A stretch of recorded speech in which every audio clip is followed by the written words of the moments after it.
Hey you guys, welcome to today's Facebook Live. We're going to be talking about heavy metals and what's their role on not just hormones, but your overall well-being. And before we get going, I do apologize. We had a bit of a delay just because we got confused on time zones, and so that's what happens. But it's all good. We're good to go. So, part of the reason why I invited Wendy Myers, who I'm going to introduce you to her, you guys, in just a second. But the main, I've been meaning to talk about heavy metals for a very long time because I personally, it's something that I've struggled with for a long time. And so I thought, what would be a better way to talk about it and from personal experience, especially when it has really affected my health in so many different ways. And, as you know, for many of us, it's our health is a little bit like peeling an onion, right? In the sense that we can, for some of you, it could be just something as easy as getting off gluten for a while and dairy, and then maybe doing a little bit of a liver detox and, get a sauna and you feel like $1,000,000, right? But then there's other people who it feels like we need to peel off the skin, the layers of the onion a lot more. And I feel like I'm definitely in that category, which could be a good thing when you're a practitioner because it just makes you better and better in what you do because you just have to know this stuff. And and in my case, I feel like heavy metals is one of the last things I need to figure out, resolve. And they have been present for a very long time. I think ever since I lived in China for 4 years. I think that's where it all started, and when my health started really deteriorating. And then having done quite a number of things, including having all my amalgam removed. That was 7 years ago in New York through a biological dentist. But I seem to still be struggling with heavy metals. And so we did testing with Wendy with her hair analysis kit, and some interesting things came out. So we're going to talk about that later. But I feel like, for those of us who are still struggling with our health, in spite of having done a lot of things, in spite of having done a really good diet, in spite of having, learned how to breathe and meditate, and we still are struggling with hormones, candida, foggy brain, and a lot of fatigue and weight that just doesn't want to go away, it's a really good idea to look into heavy metals as the next possibility. And I'm not saying it's going to resolve everybody's health issues, but it could be a big component, especially given how many of us are struggling with it. You'll be surprised how many people are having heavy metal problems. And before I dive in, just one more little tidbit to share with you. As many of you know, 3 weeks ago, I had just come back from the Swiss Mountain Clinic, and they also do heavy metals testing there in a different way. But my results were pretty consistent with a hair analysis. And not just that, the 80% of the ladies who are in the detox program, and we went there for our liver in the first week, and then the second week was more customized to what you need. And almost everybody was put on a heavy metal detox. So that just shows you that regardless where these, we were from all around the United States, there were a few people from Europe, and almost everybody had a problem with heavy metals, right? So without any further delays, hey, Wendy. Hi, how are you? Good. I'm glad we connected today. And yes. My apologies again for a little bit of a delay. We've got a lot of emails right away saying, where's the video? What's going on with you guys? So we're here. It's all good. So tell us first, because I know we have some slides for tonight that we want to show with everybody. But before we do that, can you just dive a little bit more into telling us, like, why did you decide to do heavy metals in particular? Well, I got really interested in it, like many people, because my own health issues were the result of heavy metal toxicity.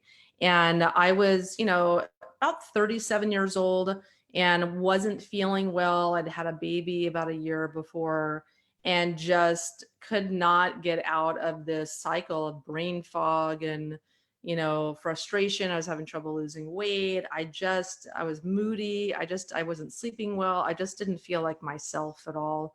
I didn't recognize myself in the mirror. And I felt like I was too young to be having these issues. I was doing everything right for my health. Like a lot of people, they're eating right and they're taking high quality supplements and they're exercising and doing all this stuff. And I thought, why don't I feel good? And so I went to my doctor, and of course they found that I had the hormone levels of a menopausal woman, at 37, which I was thrilled to hear that. And so they wanted to put me on hormone replacement therapy. And I thought, that's just not how I envisioned my life at 37 years old. So I just was thinking, deductive reasoning, something happened to cause my body to not produce the level of hormones that I should be producing. And what is that?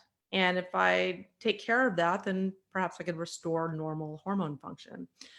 So I just started looking and exploring different things, went on Dr. Google and started finding, how mercury interferes in estrogen and other metals interfere in testosterone. And then I found hair mineral analysis, which is a heavy metals test, and I decided to do it. And as I started detoxing, I just started feeling better and better and better. And I thought, this is it. This is what is my problem. And I think so many other people's problems as well, since heavy metals are unavoidable in our environment. And I just, started writing about it, everything that I was learning, and just very passionate about educating people about the importance of heavy metals and detoxification. Yeah. Awesome. Yeah. And one of the things that we're going to talk about today also is the role of, or the roles, the role that heavy metals play in hormones as well. So what do you think? Should we get started with the PowerPoint slides that you, or Yes. the PDF that you have for us for today? Yes, let's do it. Okay. Yeah, so I'm going to share my screen here. And so basically we're going to talk about essentially how heavy metals impact your hormones. And I want to talk about a little about what we're going to learn today. So we're going to learn about symptoms of heavy metal toxicity and how do we get metals into our body in the first place, how metals cause hormone imbalance and lowered hormone production. I'll talk specifically about 4 heavy metals that cause low hormones and hormone imbalance, and how to go about doing testing to find out what heavy metals you have, what levels you have. And I'm Wendy Myers. I founded MyersDetox.com, and I already kind of told my story, but heavy metals for me were a big part of my health issues.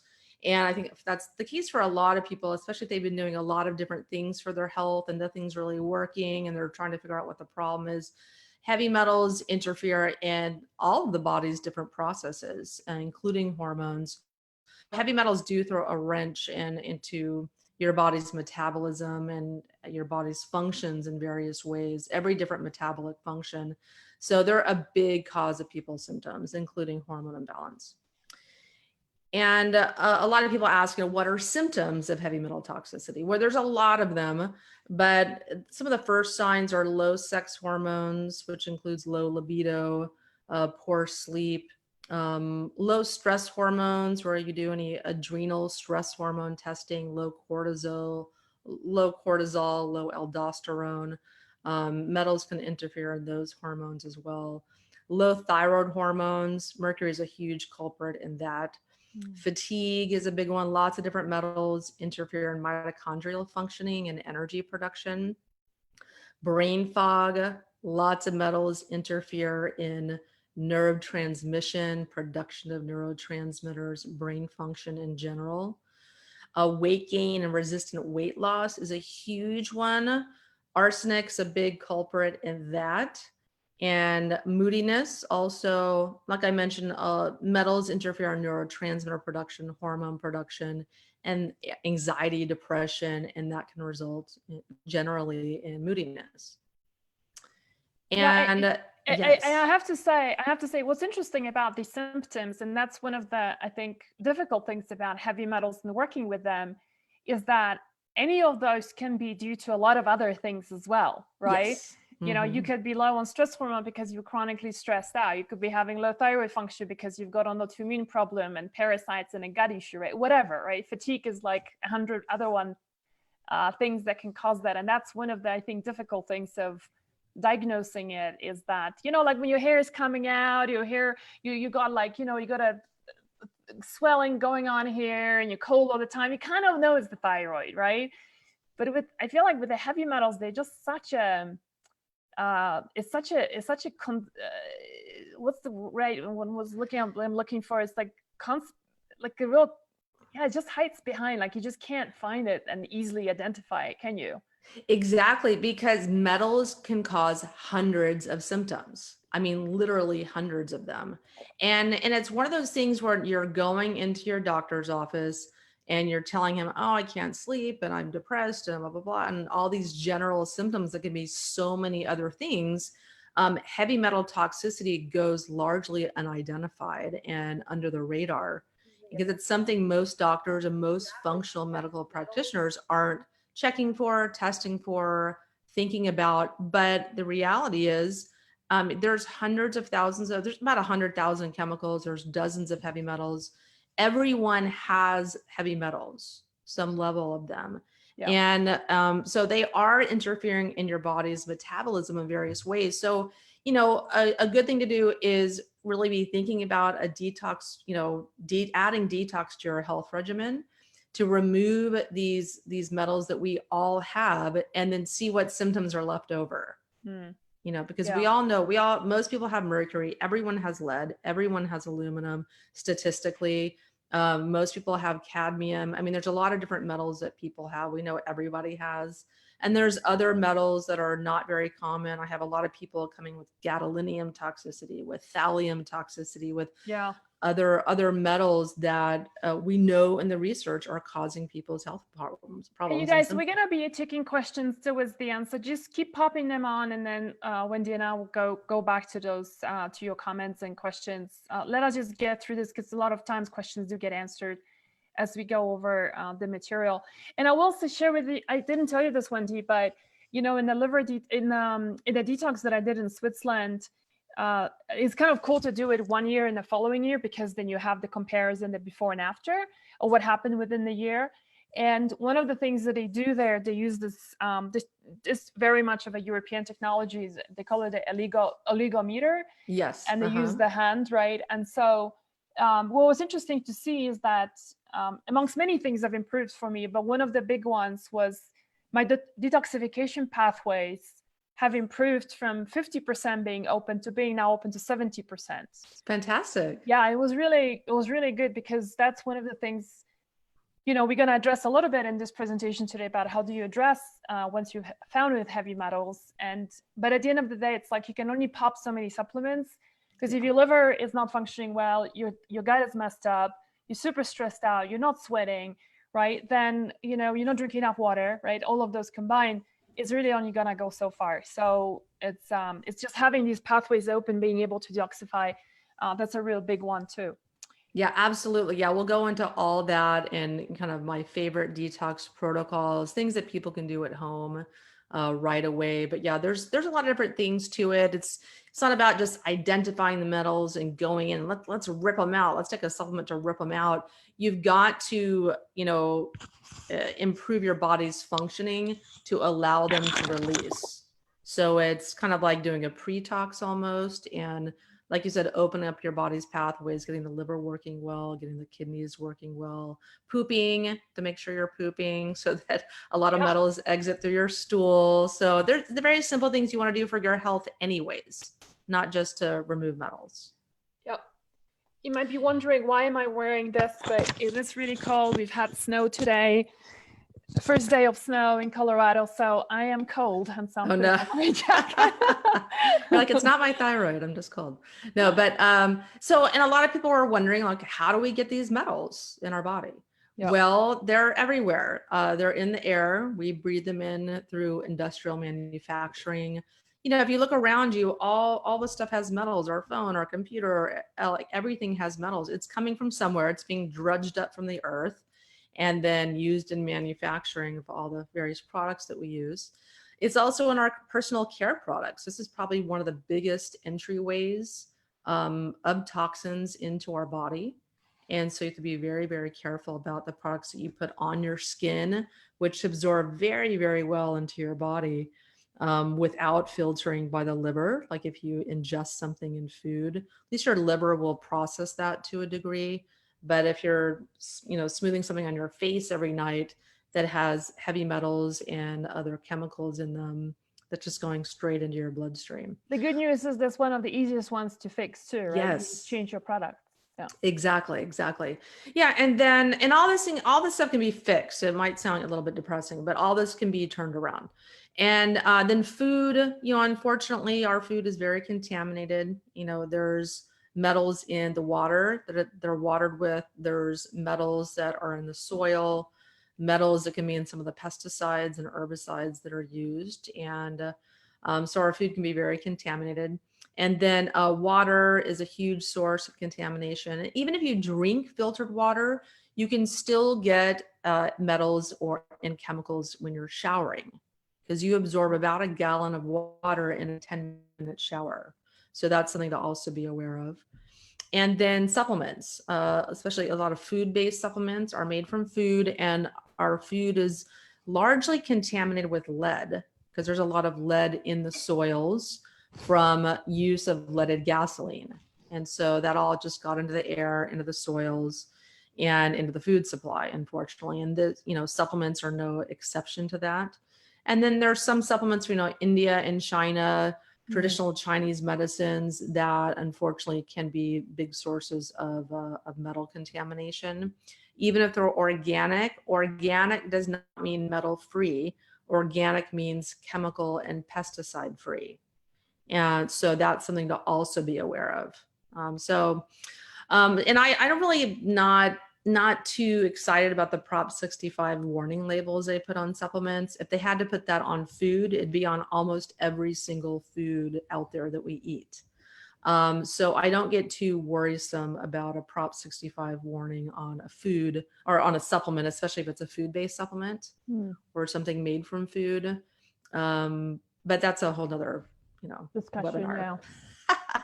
Yeah. And so the bottom line, these metals are ubiquitous in our environment. They're everywhere. We're exposed to them every single day. Many more, exposure sources than this, but this is just generally the main ones. And then there are certain metals that contribute to low hormones and hormone imbalance. Some of the main ones are mercury. We'll get into these in detail in a second, but mercury, lead, arsenic, cadmium. There's other metals, but we'll just focus on these four. And then xenoestrogens, or chemicals that mimic estrogen or behave like estrogen as well. There's a lot more than that. And these metals cause hormone imbalance in a lot of different ways. They accumulate in glands where hormones are made. They accumulate in the thyroid, in the adrenal glands, in the hypothalamus, and the other glands. Ovaries as well. Ovaries, yeah. And metals can be in any organ in our body, but specifically we're talking about hormones. So the glands and organs that produce hormones can be dramatically affected by the metals that are in those glands. And so they directly increase estrogen levels, but also contribute to estrogen dominance. We have right here. When you have, high estrogen and relatively low progesterone or testosterone, you're, what's called estrogen dominant. That's a big issue with a lot of people. Certainly was me. And the metals also interfere in this delicate hormone feedback loop where your hypothalamus is communicating to your thyroid, hey, time to make more thyroid hormone. The mercury, for instance, will interfere in that communication process. And then the hormones don't get made that your body needs. And then hormones also poison enzymes, or heavy metals poison enzymes that create hormones. So for instance, for thyroid hormones, for instance, mercury will poison an enzyme that converts T4 to T3, which is the active form of thyroid hormone, or it'll poison the production of T4, which is the storage form of thyroid hormone. So this is pretty much the scenario with all of the metals. They poison some enzyme that facilitates the production of hormones. And then I just mentioned they poison enzymes that convert hormones to other forms. Like estrogen has several different forms. Different metals will prevent the production or conversion of estrogen into another form of estrogen, for instance. And then metals also block hormone receptor sites. So some metals that like mercury or nickel are kind of called metalloestrogens, well, they will actually block an estrogen receptor site where your normal estrogen can come in and turn on that receptor. The mercury just fills in that receptor and it doesn't get turned on, and the function is interfered with. And so that's just in a very simple explanation how metals cause hormone imbalance in many different ways. And then we can go on to mercury specifically. This is one everyone's very familiar about or familiar with. So mercury is found in mercury amalgam fillings, the silver fillings in your mouth, in the air. So mercury gets into the air from coal burning and industrial manufacturing. And then that settles into our oceans and then bioaccumulates in fish. That's why all the fish has mercury. It's from all the coal burning and our dirty fuel that we use. And it's also found in water, and then also in a lot of medications. Mercury's in about 400 different medications. Oh, wow. Really? I did not know that. That's crazy. Yeah. Well, it's really good at killing bacteria. So they use it, unfortunately, in medications too. But it's in a lot of different places. These are just kind of the most common ones. Yeah. And mercury lowers thyroid hormones. It actually does that in 4 different ways. So it prevents the conversion of T4 to T3 in the blood. It prevents the production of T4. It prevents the entry of T4 into cells. And it does a lot of different things. It interferes in the hormone feedback loop as well between the pituitary gland, the hypothalamus, and the thyroid. And it also accumulates in those glands as well. And then additionally, if you have, you develop a sensitivity to mercury, if you develop an allergy to mercury, and you have mercury that's built up in your thyroid gland, then your body can attack your thyroid gland trying to get out the mercury. And it's one way that, people develop Hashimoto's. It's not just from, it's not just you're developing Hashimoto's attacking the tissue. That some people develop Hashimoto's because they have an allergy to mercury that's in their thyroid gland. Mercury also lowers progesterone, and it also increases and mimics estrogen. So mercury is a metalloestrogen, where it can act like estrogen in your body, binding to estrogen receptor sites. So mimicker, that's the word I was looking for. That heavy metals are like a real mimickers, right, of a lot of different symptoms. That's the word I was looking for. And I will just chime in here about the amalgam fillings. If you've been hearing this already, this is like the 10th time you're hearing you've got to get them out, then let that be the 10th and last time you hear it, because you really got to do it. I know people who just had one amalgam that was causing health havoc for them. After replacement, everything kind of started falling back into place. The only caution here is that make sure you find somebody who is a biological dentist who specializes in that. And I found a really good screening. And I wonder, Wendy, whether you got some tips on that as well. But one of the things I have found is that if you're doing removal of amalgams, and the doctor, doctors greenwash as much as anyone else. And then they'll put on their website they're biological and they do this and do that.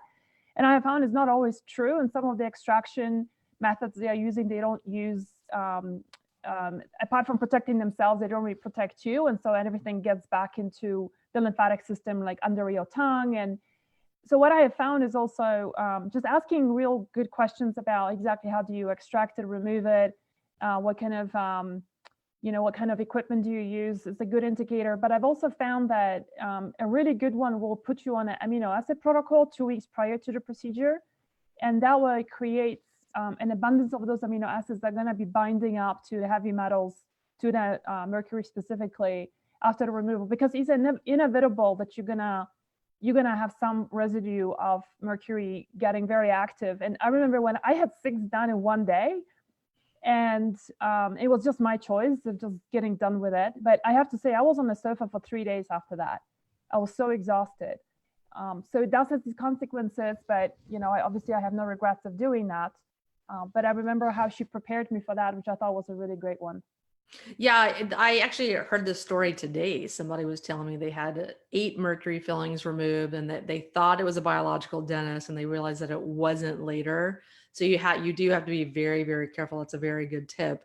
And yeah, some people, if they aren't prepared before and after removal, like using binders or using amino acid chelators that will bind onto that mercury, even if you go to the best biological dentist, this is still you're still going to get some mercury in your body. It's unavoidable. So you definitely have to take precautions. Just be aware of that some people are just perfectly fine after they get all the fillings removed. Some people, it takes them a minute to recover. It can really floor some people and get really sick afterwards. But the mercury definitely is not doing any good in your body. It's still shocking to me in the United States, they still allow the mercury to be placed in the Doesn't that the mouth. Dental Association of America or something still promote amalgam fillings?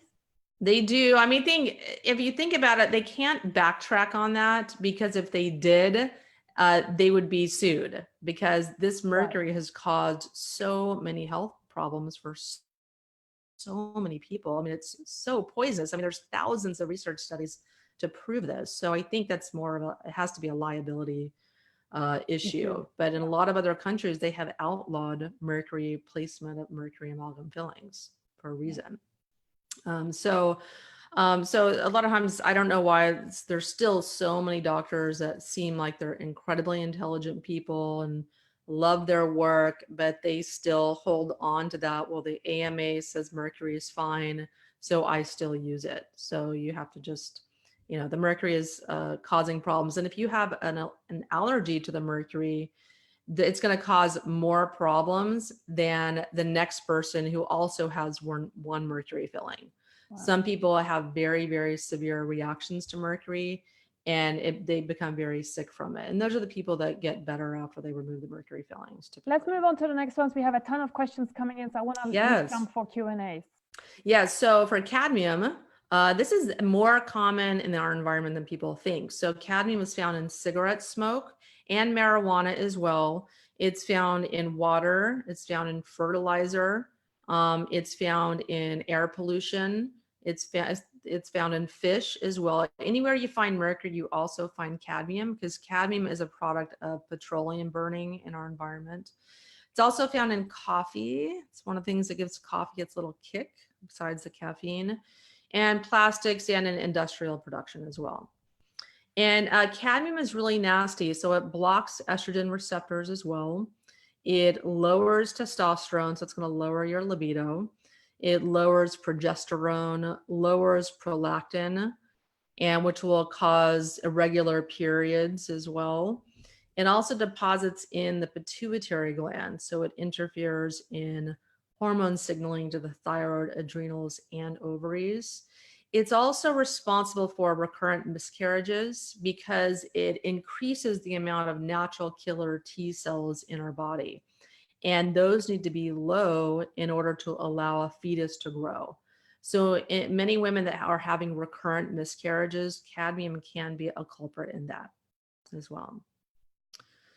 And so the next one is lead, and most people are very familiar with lead.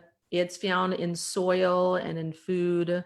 It's found in the air. It's found from, leaded gasoline usage, it's not used in the US anymore, but it's still used in other countries, developing countries, still getting into the atmosphere. And I will say, Wendy, though, I had friends in Boston who rented a very old house, and they were very proud of that until they had a baby.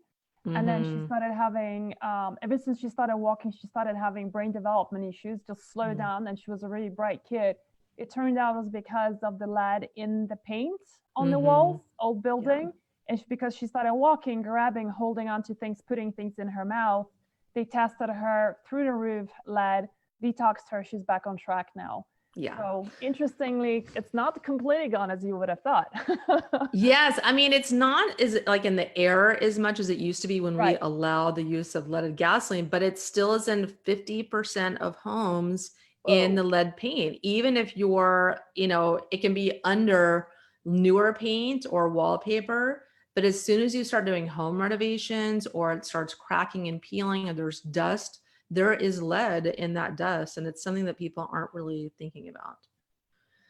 And then it's also in the water, and when you're traveling to other countries, you're usually breathing in, if they're using leaded gasoline, you're breathing in lead there also.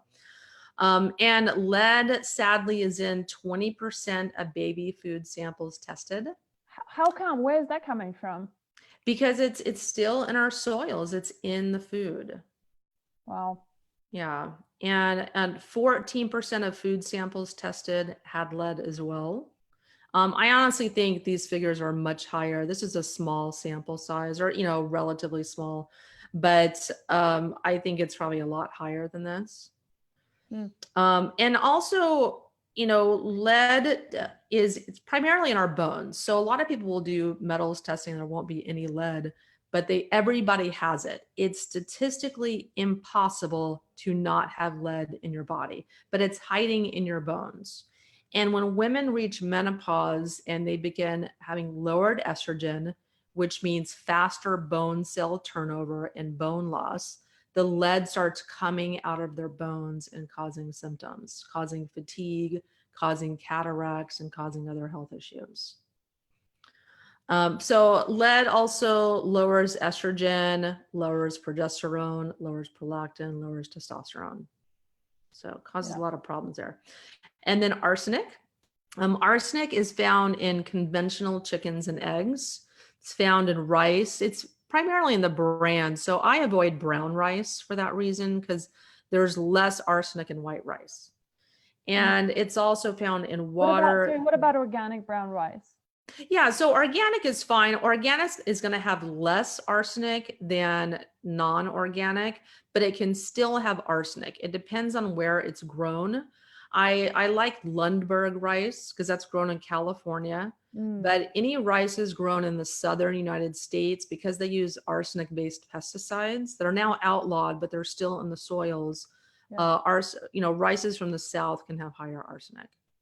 So, do you want to just tell us about the chicken and the egg? Why is the arsenic there?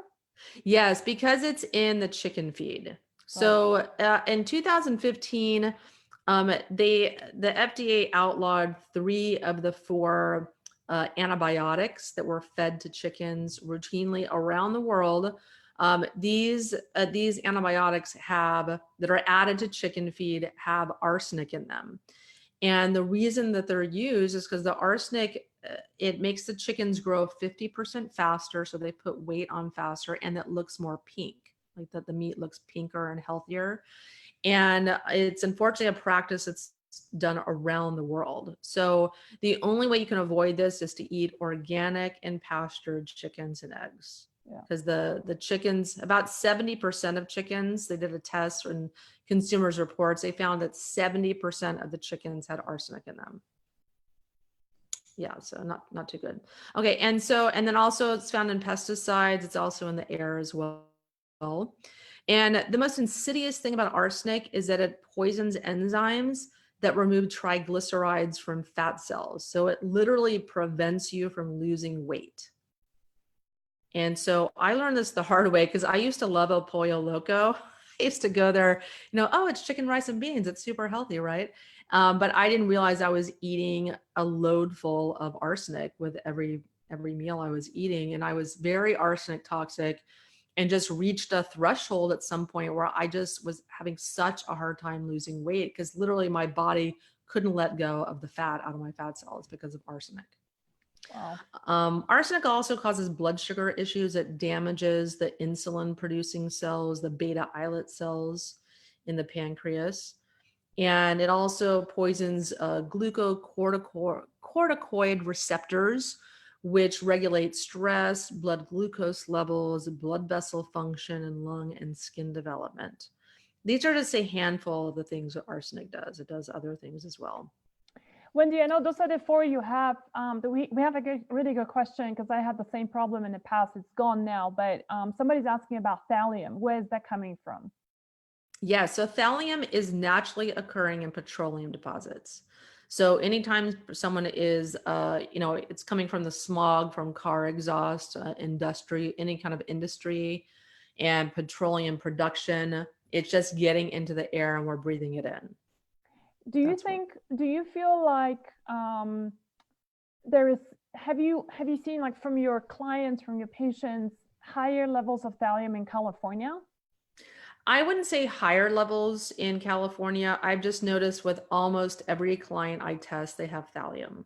Oh, interesting. Okay, because I Yeah. had high thallium when I lived in California, and then I Hmm. left, and it kind of went away.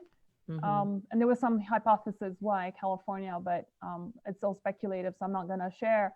But anyway, yeah. So awesome. We have. Shall we finish the presentation and take the Yes. questions? Yeah, let's do We can. it. Yeah. Yeah. So like I mentioned before, there's lots of other metals. There's of chemicals that are hormones. This is just the tip of the iceberg. But there's lots of places we get it. But more importantly, you want to find out what you have in your body so that you can address it appropriately. So I want to talk about how to test for heavy metals because a lot of times people don't go about it properly. So the first thing I want to say is there's no perfect heavy metals test. There's no one test that's going to tell you all the heavy metals you have in your body because they have different exit routes in the body. And so metals come out in the hair, they come out in the urine, they come out in the stool. And sometimes they're in the blood, but the body doesn't allow metals to float around in the blood for very long. It wants to put them away in your fat cells and your bones and store them away so they're not harming you. So many times blood tests are not accurate. So that's what a typical you go to a medical doctor and say, hey doc, I think I have mercury or lead, or can you test me? They'll do a blood test, which almost always tests for four metals, the four metals that we discussed today, which there's many metals, and it will usually be a false negative where you won't have any metals coming up, but that's because you're testing the blood. That's not where we want to look. Wendy, So I love, what yeah. about the urine test? I know, like when I had a test many years ago, they were doing urine test with a provocation. Yes. Was it with DMSA or whatever that was, right? So you Mm-hmm. pop a pill and then you pee. And what about accuracy of those tests? Yeah, so I love urine tests. I do urine and stool test as well as hair mineral analysis when I'm working with people because the urine test is great. It finds a lot of different metals that a hair analysis does, but that doesn't. But in an ideal world, you want to test hair, urine, and stool to get the complete picture of the body burden of metals that somebody has. Right. And Right. so urine's great, but I like hair mineral analysis because everyone can do that test. Not Yeah. everyone can take the DMSA to do the challenge urine Yeah. test. And I Some heard people, it's banned actually now too. Not functional docs are not allowed to give DMSA for testing. I don't know if you heard about that. yeah, exactly. And so there's, the FDA is trying to regulate DMSA, but it's okay. You don't actually have to take DMSA to do a urine test because DMSA really is only gonna make you see increased levels of mercury, lead, and nickel. Right. But we know that most people have those already, and I just kind of work with them accordingly, like they have it, even if those don't show up on tests, because we know that Right. everybody has them. And that's what I also like about the hair analysis test is that, you cut your hair and you send it off and it's done. And you're going to see it's a lot cheaper to order your urine test. You go and see a functional doc. That's typically out of pocket. That's going to be between 300 to $500 for Yeah. a visit. Then you pay for the kit itself, which is like probably another $300-$400 too, right? And then you're going to pee the whole day, send it off. So yeah, the hair analysis thing, I just find it's so much easier for anyone just as a starting point. Yeah, it's very, very simple to do. And it's the first screening test that I like to do with people before I move forward with other testing. And so because it's very easy to do. And everyone has heavy metals regardless of their test results. And so this is also something to have to be aware of because I have a lot of people coming to me and asking me about their tests. Oh, nothing came up. I'm fine.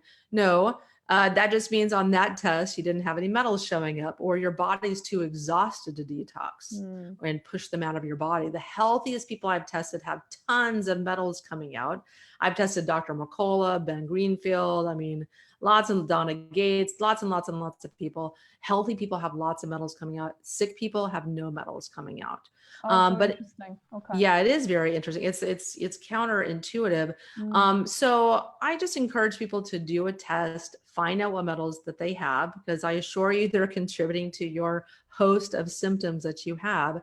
And also because you want to find out what metals you have, because different heavy metals are removed by different supplements and different substances. So it's good to do testing to lay out, what your plan should be for removing those specific metals. So you're not kind of spinning your wheels, taking kind of general detox products, hoping that they work. Yeah, and so that's basically, did you have any more questions about heavy metal testing? No, let's go to the actual test because we get questions about, so where do you test and. Yes.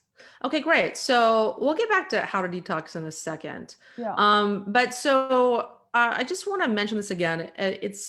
I want people to get to the root cause of their symptoms, because I was like a lot of people. I tried diet, I was doing exercise, I was doing supplements, trying different diet, food sensitivity, food elimination diets, reducing stress.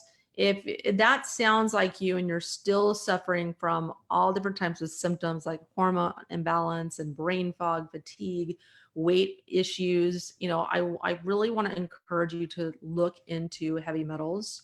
And I have a really special offer for you guys that are listening today. I want to offer you a hair mineral analysis. And I also am going to do a webinar for you guys on November 14th. And this is just for you guys, just for Magdalena's followers, because I want to help you interpret your hair mineral analysis and do a Q&A also, and help answer all the questions that you have about it that invariably come up when you get your test results back. And when you do get a hair test with us, you get 3 free guides also. You get a hair mineral analysis HTMA primer guide. Hair mineral analysis is called HTMA for short. You get a toxic metal sources and symptoms guide, and a how heavy metals cause brain fog and poor brain performance guide as well. And so that is just $99. Normally we charge it like $149, but for you guys, we're giving it to you for $99. And so it's good for the next 7 days. If you guys want to take advantage of it. Yeah, I know. When I just urge everybody, do order now so that you can get your results and then get Wendy's take on your results and whatever questions you might have on the 14th of November for the free webinar. Yes. And the webinar is only for those of you guys who order through her. So I'm not organizing that. She is. So I wouldn't even know who got the tests until you actually order. And then Wendy's going to be in touch about the details of the program, of the call on the 14th. So don't delay it. Do it now so that you get your results back on time. How long does it typically take, Wendy, to get back the results? It takes about 3 to 4 weeks to get the test results back. Right. But the good thing is, though, as soon as you get or purchase the hair test, you're immediately sent an email and you can download the lab forms and you can send in your hair the same day. You're not going to be waiting for any kind of kit. It's not like your hormone testing when you've got to catch a certain time and all that. Yes, you can do it. Yeah, you can do it anytime. And some people have done hair tests before, and some people have sent like a little kit to them to do that. You don't have to do any waiting. You can buy it. You can do it immediately. You're immediately sent the results or immediately sent the instructions on how to do the hair test. And then you'll get an email in about 3 to 4 weeks to let you know that we got your results in. We'll email you the results. And then we'll also automatically send you a link to join the webinar when we do that on November 14th. And we'll do it at the same time as right now. We'll do it at about 5 p.m. Pacific. Wendy, what about people who are overseas, like outside of the US? Can they get the package there? Oh, yes. We see people all over the world. We've done hair tests in 40 different countries. So what I do with clients is I want to help anyone, no matter where they are on the planet. So everything we do is remote, and you can get your results remote as well. So that's not a problem at all. Mm-hmm. Okay. Okay, great. What else do we have? Can we talk a little bit about so if you do test high in certain metals, right? Yes. Well, it comes back and it doesn't look very pretty. Then what happens then? What do you do? So the next thing is, we do offer a course in the Myers detox protocol that will teach you how to detox essentially. And there are certain very, very key things you have to do in order to detox properly. So number one, you have to mineralize, and minerals basically push metals out of the body. And so that is one of the simplest easiest ways to detox. And most people are mineral deficient. I mean, our soils are mineral deficient, our foods are mineral deficient, stress causes mineral loss. So, and it's one of the things that people don't really focus much on their supplementation regimen. Minerals aren't terribly sexy. There's not a lot of marketing of minerals. There's a lot of marketing of other things you don't really need as much. But minerals are the foundation, should be the focus of your supplement protocol. Which ones do you find particularly beneficial, and particularly those that people are low in? Number one is magnesium. It's needed for about 3,700 plus processes in the body, including constipation, ladies. For those of you who are constipated, do grab your magnesium tonight and do it up till you get loose stool. That's when you know. Yes, and magnesium citrate is great for helping the bowels to move. But my favorite form of magnesium is magnesium malate and magnesium glycinate. Those really move the needle in raising your nutritional levels of magnesium. And then there's zinc. Zinc, super important. Zinc detoxes cadmium and mercury as well. And the other ones are potassium. Potassium is really important because a lot of people are deficient in that. And thallium displaces potassium in the body, and that will cause people that have muscle cramps. So you're getting muscle cramps or muscle spasm, and you're taking potassium, you're taking magnesium, you're still getting the cramps. It's usually because that thallium in your body is in your muscles where potassium is supposed to be. And you've got to get rid of the thallium while you're repleting the potassium in order to get rid of that symptom. Yeah.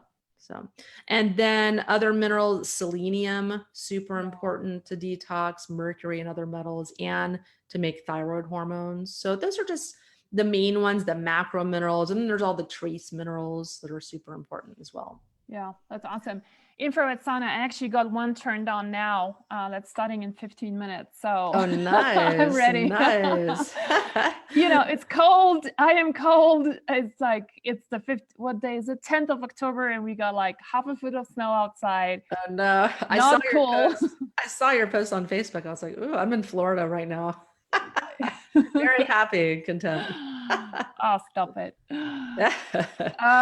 Okay, so let's see what question. Are we good for questions? Can we go over to questions, Wendy? Is that okay? Yeah, well, I just have a couple little things to go over. So here's the 3 steps for detox: is mineralizing, mobilizing the toxins, and then binding the toxin. So those are the 3 steps you have to do to successfully detox heavy metals. So you have to have a mobilizer to pull the metals out of your tissues, grab them out of your tissues and get them into the blood, and then a binder to soak up all those metals and excrete them. And some great ways to support your body's ability to detox, support the liver, are coffee enemas and infrared saunas. So these are my 2 favorite detox protocols, most effective. Awesome. Can I go over questions? Or? Yes, perfect. Yeah. Okay. That's all I wanted to say. All right. Awesome. No, this is really important. Anne Forsyth Ricks is asking, would like to ask you about how to take Citra Cleanse with thyroid mats, both first thing in the morning on an empty stomach. How do I take both? Yeah, so Citra Cleanse is my binding supplement. It's a supplement that I created that has minerals and cilantro to mobilize metals, and it has a binder in it. And so any kind of binder you take, you want to take it at least an hour away from thyroid medication or food and supplements, because you don't want it binding onto those. So I recommend people take their thyroid medicine first thing in the morning, as soon as they wake up, and then let that absorb, and then take a binder at least an hour away from that. Awesome. Martine is saying, what kind of brands of makeup, skincare, shampoos do you recommend? So Martine, that's I'm curious what you think, Wendy. I'm just going to give my brands. So first of all, we are actually curating, for those of you who know, we've launched a project called All Things We Love, which is basically a curated selection of products that we love, we recommend, as the name, I think tells it all, things we love, and we love it for a reason. And so we're gonna be adding some stuff on makeup and skincare stuff, but I'll just tell you straight up, 100% pure for makeup is amazing. I have friends, for example, who were going through chemo and being super sensitive to everything, and then 100% pure was the only brand they could use as for makeup. A lot of skincare stuff. My favorite brand is Anne-Marie Johnny, and we've been promoting that for years. I personally use it, and people just absolutely love it. For shampoos, I think there's a lot of really clean brands. Like if you just go to, I think like Whole Foods, or I don't know about, I don't like Trader Joe's, so I don't go there, but like we have Lucky's here and Natural Grocer. So whatever is a sort of like a co-op or a very responsible and socially, environmentally friendly health store, they will typically select some really clean products for you. What about you, Wendy? Did you have any favorites? Yeah, I love Anne-Marie Gianni also. I use those myself as well. I like Naturally. They're a really nice product line. I love all the products at cleanbeautymart.com. That's my hairstylist has created, just curated this unbelievable collection of organic products, makeup, shampoos, everything from all over the world. He's French, so a lot of the stuff is from Europe, and it's the most unbelievable, like, just collection of organic products I've ever seen. Yeah.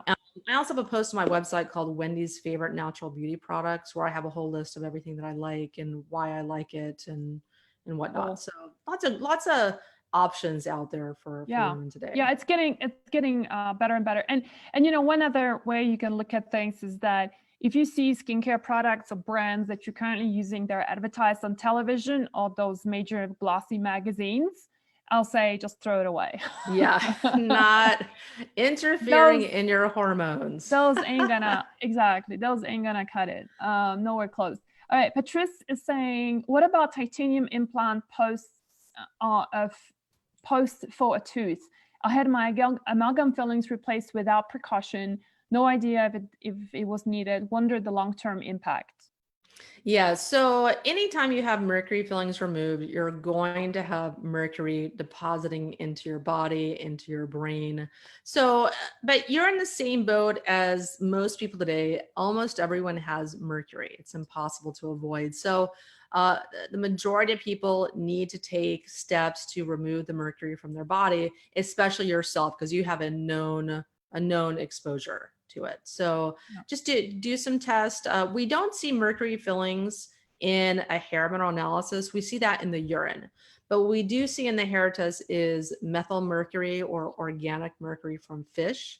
So the more fish you eat, the more mercury you're probably going to see on a hair mineral analysis. But for the inorganic mercury from mercury fillings, we typically see that on a urine test, just FYI. But yeah, the titanium implants, the titanium is used because it's typically a metal that people don't react to. But there are always exceptions to the rule. There's always somebody that reacts to something or develops a sensitivity to a metal being in their body. There's metals tests that you can do. There's a ELISA test you can do to see if your body is reacting to titanium. And if it is, you could switch it out to a ceramic. There's ceramic implants now that are a lot safer. But for the majority of people, titanium is perfectly fine. Yeah, it's and I will say, I mean, I have titanium, humongous deposits, titanium parts in my body because I have both of my hips have been replaced 2 years ago. And I did test for titanium sensitivity prior to doing the surgery, right? Because you don't want to discover it after. Yeah. And when I went to see the allergist, she said she's tested over 1,000 people. She hasn't found a single person who was ever allergic to titanium. Oh, wow. Interesting. Yeah. So it was really interesting to hear that from her. And she said that's a part of the reason why we are using that in a lot of the whole, hip replacement stuff today. That's what it's used. Evath Figueroa saying, what are we going to eat? Organic is really expensive. Man is literally killing the other man. What are you gonna do? So I don't think it's as sinister as that. And I will say, people who complain about organic, I will say just get over it. Buy more vegetables, less meat, and switch to organic, because whatever you're paying extra now, you're either gonna pay more now or you're gonna pay a lot more extra later for chronic diseases. So I think there's just absolutely no argument on that one. A lot of the food expenses do come from protein that we are eating. if you can do beans and legumes and just and starchy vegetables, and just abundance of green vegetables is going to significantly bring the cost down, and it's going to help a ton. Patrice is saying, so arsenic is part of insulin resistance? Oh, yes. Well, it can be a contributing factor, right? But I mean, I wouldn't call it a major cause, would you? No, I would. I mean, it's not just arsenic, though. It's other metals as well, because Dr. Joe Pizzorno, who founded Bastyr University and a very prolific researcher, he has analyzed over 40,000 different research studies on heavy metals and how they, cause problems in the body. He personally feels that diabetes is a disease of toxicity, and that it doesn't matter if you're overweight, if you're thin. There's people developing diabetes that eat a good diet, that are not overweight, that don't have the typical risk factors for diabetes, but are in fact still developing it. And it's because there's metals like arsenic, and there's other ones as well. I have an article on my site on how to naturally reverse diabetes, and I do a list of other metals there. Iron is one of them as well, that does interfere in the pancreatic function and blood sugar control. And uranium is one as well that causes problems with blood sugar control. Yeah, I mean, I will also say insulin resistance is also partly caused by the fact that we're eating a lot of sugar in the United States. And so, obviously blood sugar balance is going to be a big contributing factor too. Charlie is seeing, actually, we got a fox right outside the window, and my little guy is very interested. So, you got a little foxy right out there. Susie's asking, what's the best sauna to purchase? Susie, I might be a little biased because I use. Sorry about that. I'm gonna put it in the crate in a second. But the best the one that I'm using is IntelliBed. Sorry, what am I saying? Is Sunlighten? Sunlighten. Thank you, Wendy. You haven't been to my house. Sunlighten is my choice, and I absolutely love it, and it's got all the three different kind of wavelengths, and so I just absolutely love it. Susie, I love Sunlighten too. They're fantastic. You do? Do you have that? I do. I have a Sunlighten. I also have a SaunaFix sauna. I go in back and forth. There's some benefits to near infrared light with a near infrared bulb sauna. So I go back and forth between the two because they both have different benefits. And the SaunaFix is nice because you can easily break it down and move it. And some people like that if they don't have room for a regular large sauna. So it just depends on the person's needs. So that's one that I recommend for people that have maybe a small apartment, or they need to set it up and put it away because they don't have room for it. So you can't do that with a Sunlighten, but the Sunlighten is a gorgeous, beautiful. Wait. Sunlighten does have a portable one, by the way. Oh, they do. Yeah, they do. They do. They have like a lie down dome. one. You kind of like climb into, you put yourself in, and you kind of like have like a dome over yourself. So yeah, exactly. Yeah, they do. There's a lot of fakes though, so make sure you're buying that from them and not from some Craigslist. That's what happened to my friend. She bought it on Craigslist, and then she was complaining how terribly off-gassing it was, and I'm like, that can't be. And and I talked to Sunlighten about it, and they're like, well, there's a lot of fakes out there, so be careful. Yeah, do not buy a sauna on Amazon. Right. Do not. Exactly. Let's just take one or two more questions, and then we're gonna wrap up. People are asking about that. Where do you get the testing from? Hey, you guys. So I posted the link right up in the comments, so just take a look at that. Somebody's saying the link isn't working, so let me create a bit link, and I'm gonna post another link with a bit link, so hopefully it's shorter that it works. Okay, great. Okay, we have one other question from Susie, which I think is a really good one. Why would I have a reaction to chlorella? Maybe very sick. I tried it to detox. Yes. Well, there's a lot of different substances in chlorella. You may be having a reaction to some ingredient that's in chlorella. And also you might have taken too much, where it's causing a lot of detox. Chlorella is really good at binding onto a lot of different metal substances, but chlorella can be rancid. There's a very wide range of quality within that word chlorella. There's a lot of different companies that sell many different types of chlorella, many different strains. Some are much, much better for detox than other strains.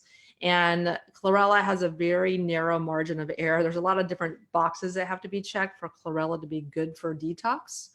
And so you might have gotten a brand that's just, you're taking too much and it's detoxing you too fast.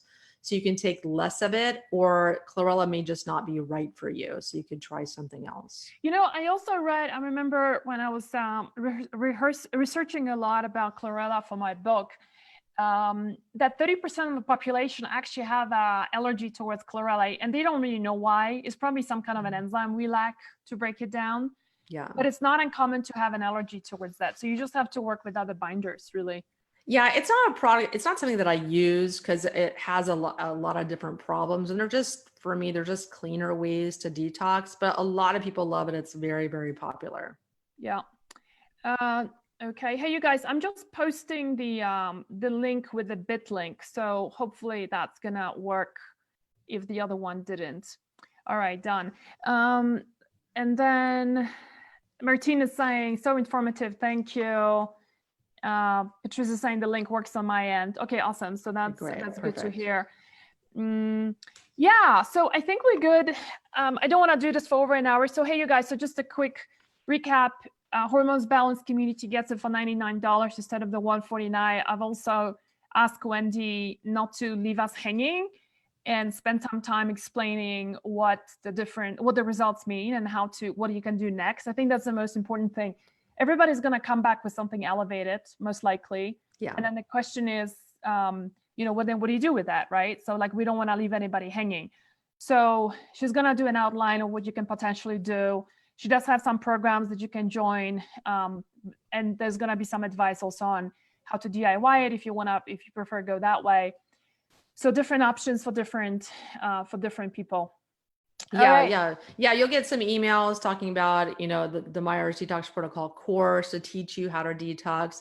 And you'll also get some information about how to work with a practitioner if you're interested in doing a consult to review your hair mineral analysis. But like I said, I'm going to help you DIY it on this November 14th webinar. So I'll answer all of your questions. I will stay on the webinar as long as is needed for 3 hours if needed to answer all of your questions and tell you how to detox your mercury, how to detox your thallium or whatever comes up on the hair test, and educate you on it. If your test has no metals, I'm going to show you how to interpret it to find out what metals you have, even if they're not showing overtly on the hair test. Oh, nice. Yes. Cool. Hey, my sauna is ready, so I gotta go. Okay, great. You go detox. Go get your detox on. And again, I apologize for being late to the webinar. We got the time mixed up, but I'm glad we were able to meet and educate you guys about heavy metals. Yeah. Bye everyone from Charlie and I. And see you guys soon. Whatever questions you have, do post it. Wendy, would you be able to jump on maybe in a couple of days and see if there's any questions that I will, absolutely. Yeah. Okay. So let's give it 2 days and then we'll answer those as well. All right, everybody. Thanks so much for being here with us tonight. Apologies for the late start, and I'll talk to you soon. Okay. Bye-bye. Bye.